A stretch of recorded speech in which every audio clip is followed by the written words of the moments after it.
'Cause I turn my back on all those good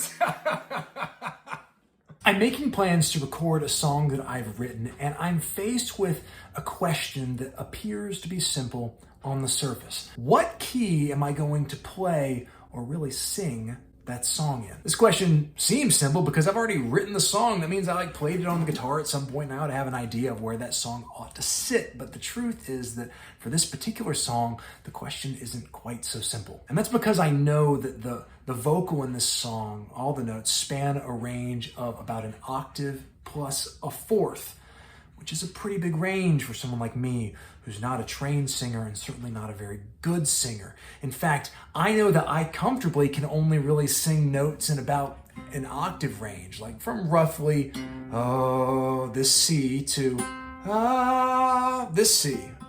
I recognize this guitar may be out of tune, so just, there's C's on the guitar, you know what I mean? My problem should be obvious, right? I've got an octave of range that's comfortable and an octave plus a fourth of notes that I need to sing. So the question is, what happens to those extra notes that are going to have to fall outside of my comfortable range? This has been hard for me to decide and even scarier for me to actually explore. And so I thought I would do some of that exploration for you all.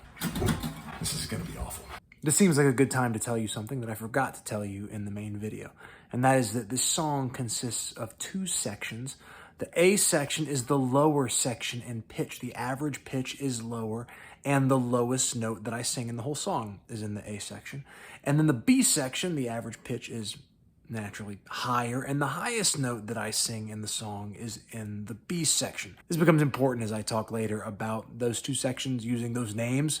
So just remember, A is the lower section, B is the higher section. Okay, so let's start by thinking about how this song would sound if I sang it as low as I can possibly go. The lowest note that I can sort of hit is this, what I think is an F, but I have to do the croak thing. Oh.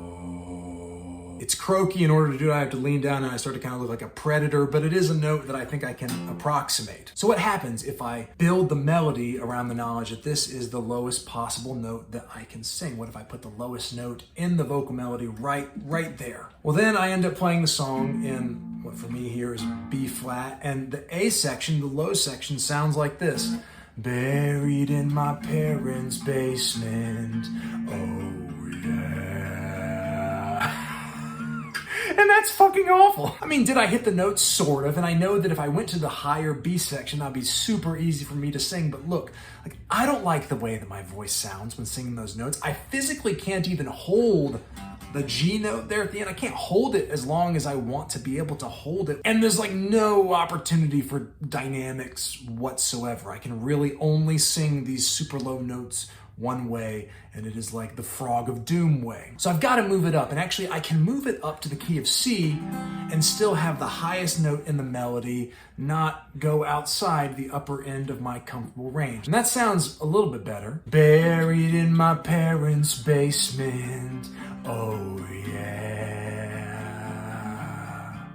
'Cause I turned my back on all the good times that we had.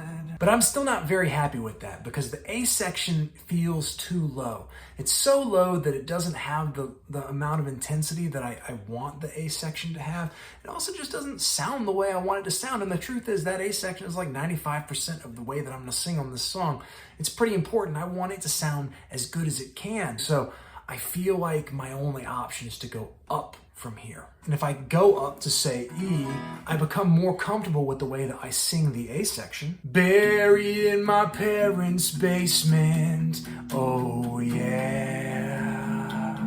But on the high notes in the B section, the sound or quality of my voice changes whether I want it to or not. If I sing it at a normal volume, it sounds kind of like this. But I turn my back on all those good times that we had. I can hear the sound of those high notes getting thin, and I can kind of feel it too. I guess this is what people talk about when they're transitioning from a chest voice to a head voice. But the sound of the notes gets thinner and breathier when I try to sing them at roughly the same volume that I would normally sing in my comfortable range. And that may not be an effect that I want to have on the vocal. The problem is, in order to give them more like fullness or robustness, all I know how to do is like increase the volume with which I sing. And that sounds like this. But I turn my back on all those good times that we had. And that's a different thing too, because it's moving away from what I think of as singing and more toward what I'd almost characterize as yelling. And the difference between those extremes of like breathiness and shoutiness just becomes more dramatic as I go up even higher in pitch. So that was an E. Let me show you what it sounds like when I go up to G.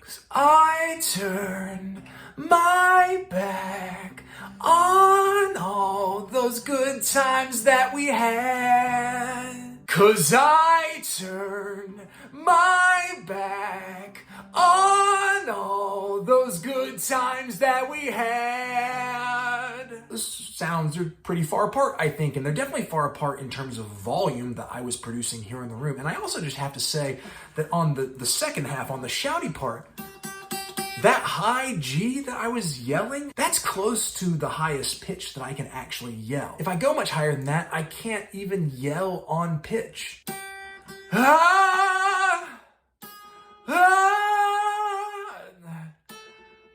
I mean, I can't even hit it. I can't even yell it if I want to. So I'm mindful of the fact that really of these two options, one of them is already like running out of utility because I just can't yell that loud and sound the pitch that I'm trying to sound. And you might say, Jordan, that's a good reason to stop this silly exercise. Just sing the song in G. I could do that, and if I did, the A section would sound like this. Buried in my parents' basement, oh yeah. I like the sound of that, but here's the problem. I know that if I go a little bit higher, that A section is going to sound more the way I want it to sound. It's going to have more intensity. It's going to be pushing up in some raspiness, almost toward like the yelly type sound. But for what I'm trying to express with this song, I think it sounds good, and I think it's going to cut in a mix. So there's a part of me that does want to go higher than this G and see if there's a place where that section, that again is most of the vocal, is going to sound better. And when I wrote this song originally back in 2012, I played it in B. And if I do the A section in B, it sounds like this. Buried in my parents' basement, oh yeah. And that is much more what I want to hear when I sing that A section. But where does that leave the B section? It leaves me trying to chase this high B. That's the note that I want to sing, and I already know from the example I showed you before that I can't yell that note. It's not going to happen. So there's only really one way for me to reach it. Let the record reflect that I love falsetto singing as a listener. Problem is, I don't know how to do it, and I have always been too scared to try to do it. But I find myself in a position where I have to explore that range of my vocals if I want to execute that B section at all. So here's what that B section sounds like if I'm playing the song in the key of B. 'Cause I turn my back on all those good times that we had. That was hard to do and a little bit embarrassing. Please don't judge me. And also, I'm not even sure that it sounded that good.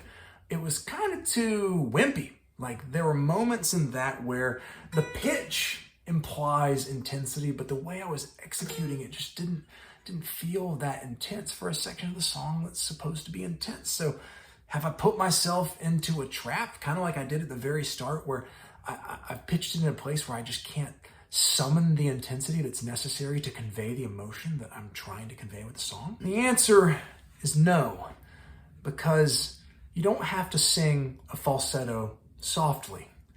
You can go for it. You can really go for a falsetto, and I've only ever tried to do that in my life when I was trying to make myself or another person laugh.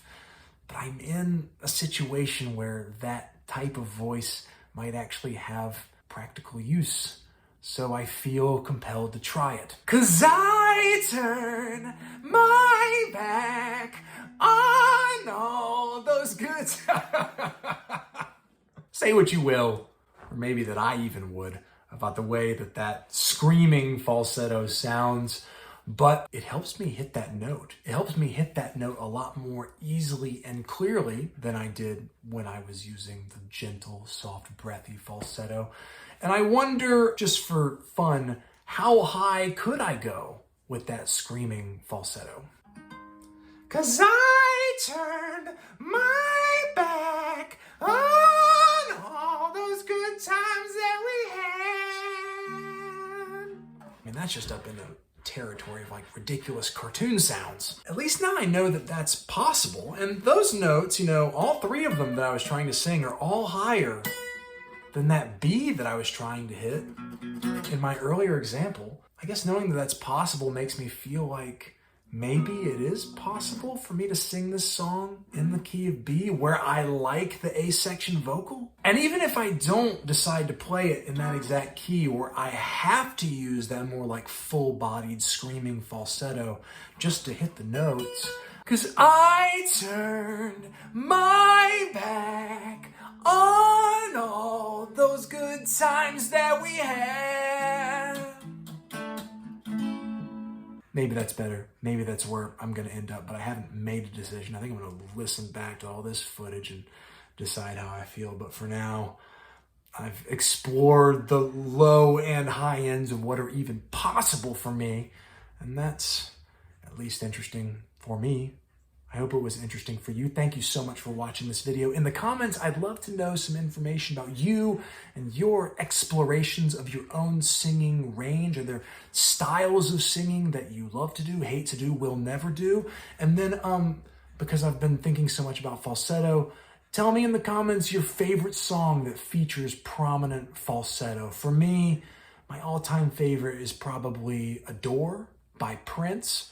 But I've been on a real Bee Gees kick recently, and Fanny, Be Tender With My Love. There's some amazing falsetto in that song, man. Okay, that's all I have. Thank you so much for your time. Take care of yourselves, and I'll see you around.